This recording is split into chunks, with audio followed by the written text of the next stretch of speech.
Photographs and videos of Bajrang Dal activists allegedly undergoing training, holding air guns and Trishul Diksha have gone viral on social media.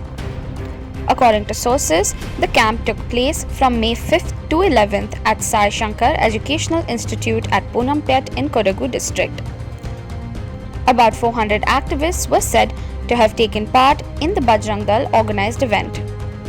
A Bajrang Dal activist said the participants were trained in self-defense but no arms were distributed as alleged in some quarters.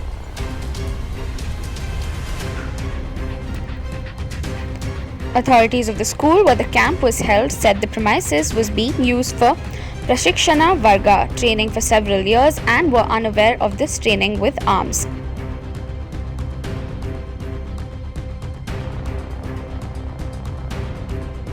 As far as I think today the papers have reported, yesterday on social media it's been viral, and this whole program has gone on for a few days, and the police has totally ignored it, and it's happened under their nose.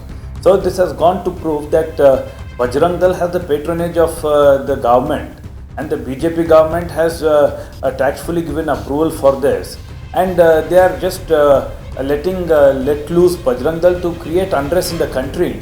Would the BJP government have tolerated this if it was other than Bajrang Dal? Anybody else would have done it. This is against the interest of the country and the nation, and I think if the BJP government and the Home Minister is not able to control all these activities, it's better they all resign and go home.